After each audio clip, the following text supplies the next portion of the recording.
terkait mekanisme upgrade pendidikan bagi mereka yang telah memiliki ijazah S1 agar bisa disesuaikan. Ya, ini ini berkaitan dengan adanya peremajaan data pendidikan bagi P3K di lingkungan pemerintah Provinsi Kepulauan Riau. Nah, ini juga sama nih, penyesuaian ijazah P3K-nya pakai instansi jabatannya apa, operator, kemudian harus disesuaikan menjadi S1. Nah, ini.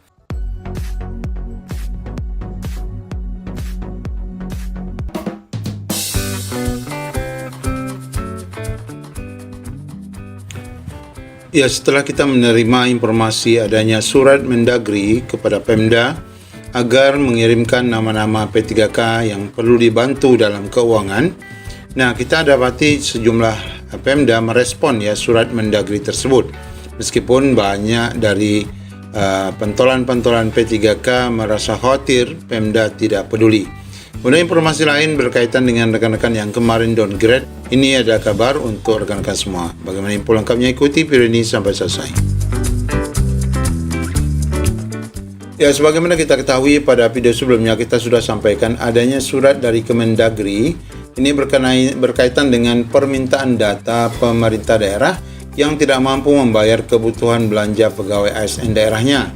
Nah, ini kemarin sudah dikirimkan oleh Mendagri dan disampaikan kepada Pemda, dan diharapkan Pemda proaktif untuk mengambil peluang yang baik bagi mensejahterakan rekan-rekan P3K dan paruh waktunya agar rekan-rekan ini terjamin dari pembayaran gaji yang selama ini terkesan sendat ataupun tidak lancar. Nah, berkaitan dengan informasi ini tentunya kita mendapati terus update terbaru yang mana kita dapati berkaitan dengan data yang semestinya memberikan respon positif terkait surat Mendagri tersebut. Buka data Pemda yang sudah menjalankan surat Mendagri terkait gaji P3K maupun paruh waktu. Forum ASN P3K FOKAP meminta Kementerian Dalam Negeri membuka data Pemda yang sudah menjalankan amanat sesuai dengan surat yang dikirimkan pada 5 Juli kemarin terkait gaji. Menurut Ketua Umum FOKAP Heti Kustrianingsi, Kemendagri perlu mempublikasikan daerah mana saja yang sudah memasukkan data kondisi fiskal dan yang belum terkait yang tidak mampu membayar gaji rekan-rekan P3K dan paruh waktu. Ini penting karena bisa saja daerah yang sebenarnya kemampuan fiskal terbatas tetapi malah tidak mengajukan dan mengabaikan surat ini. Saya khawatir Pemda yang APBD-nya rendah tidak mengajukan usulan, entah itu karena pengajuannya terbatas atau bisa saja memang tidak mau mengajukan biar ada alasan pemberhentian P3K dan paruh waktu. Nah, ini ada alasan untuk memecat rekan-rekan semua.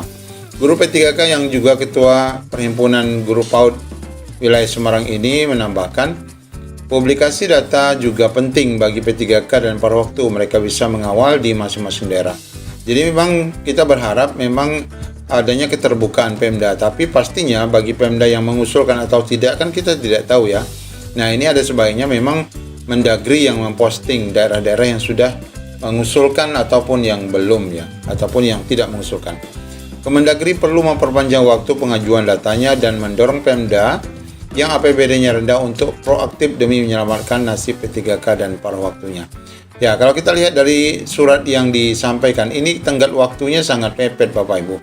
Jadi surat ini tanggal 5 dan batas waktunya tanggal 6 pukul 12. Jadi mungkin belum sempat untuk mendata, sudah kehabisan waktu Namun Bapak Ibu, dari hasil ini kita dapati seperti di Kepulauan Riau ini kita dapati di Kepulauan Riau.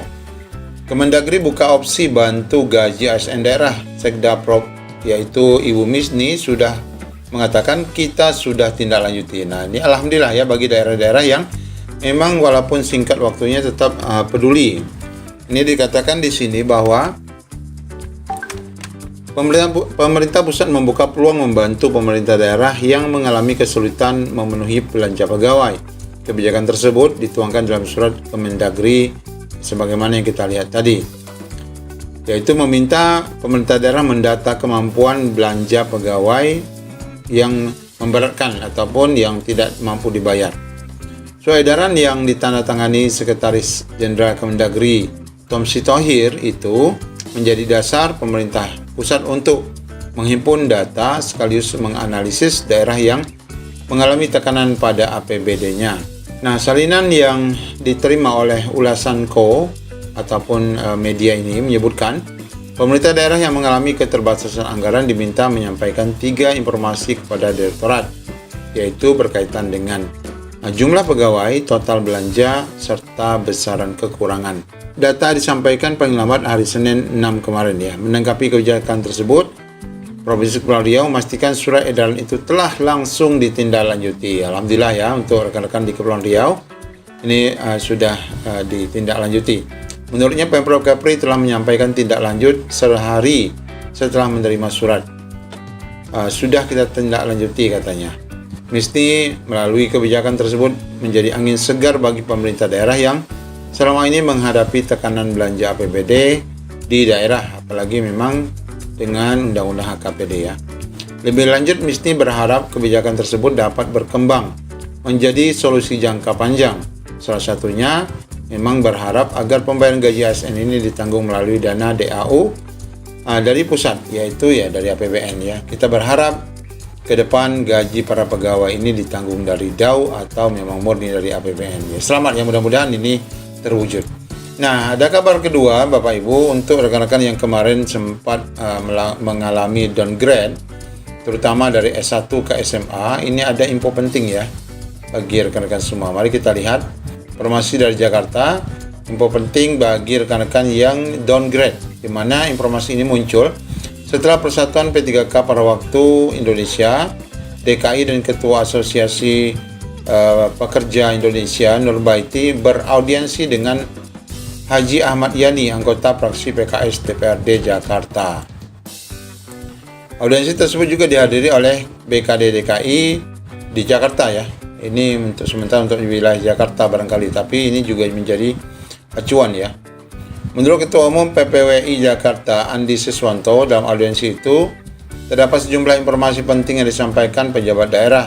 Kesemuanya merupakan jawaban dari aspirasi yang disampaikan. Adapun poin-poin yang disampaikan dalam audiensi tersebut adalah: pertama, Kepala BKD menjelaskan bahwa proses migrasi data sedang berjalan dan ditargetkan selesai 2027. Proses ini termasuk proses pembuatan NRK. Kemudian yang kedua, pengusulan pengangkatan pada waktu menjadi penuh waktu tertuang dalam Permen Pan RB 9 yang baru ya. Nah, ini sudah pun diakomodir ya, sesuai dengan evaluasi. Ketidaksesuaian ijazah atau downgrade di dalam SK P3K pada waktu, khususnya di DKI Jakarta, yang telah mengajukan kebutuhan formasi P3K ke Menpan RB, namun formasi yang disetujui diberikan oleh pusat untuk P3K pada waktu dalam jabatan layanan operator. Nah, ini yang kemarin terjadi ya. Kemudian sudah ada pertemuan BKD DKI dengan Kemenpan RB. Saat ini Pemprov DKI sedang menunggu arahan resmi terkait mekanisme upgrade pendidikan bagi mereka yang telah memiliki ijazah S1 agar bisa disesuaikan. Nah, ini tentunya juga berkaitan dengan yang barusan juga kami dapatkan ya, ini ya. Nah, ini berkaitan dengan adanya peremajaan data pendidikan bagi P3K di lingkungan pemerintah Provinsi Kepulauan Riau. Nah, ini juga sama nih, penyesuaian ijazah, kemudian untuk kalau ada yang sudah kuliah harus disampaikan ijazah terbarunya. Nah, ini ada surat-surat yang mendukung ya untuk itu yang baru saja dibagikan untuk kami di Provinsi Kepulauan Riau. Ya, ini sebenarnya sama ya untuk rekan-rekan pada waktu yang tadi downgrade. Nah, surat resminya seperti ini ya dari Gubernur Kepulauan Riau. Kita lihat format datanya yang di bawah. Nah, ini ya berkaitan dengan surat pernyataan bahwa sebelumnya adalah sekolah di mana telah menyelesaikan pendidikan pada sekolah kemudian perguruan tinggi mana.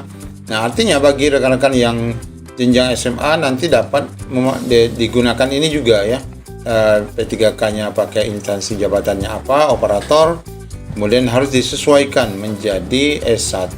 Nah, ini baik sekali ya untuk rekan-rekan. Jadi nyambung apa yang dilakukan di Jakarta yang kemudian nanti akan tentunya berembet kepada semua daerah di Indonesia. Demikian update yang dapat kami sampaikan. Assalamualaikum warahmatullahi wabarakatuh.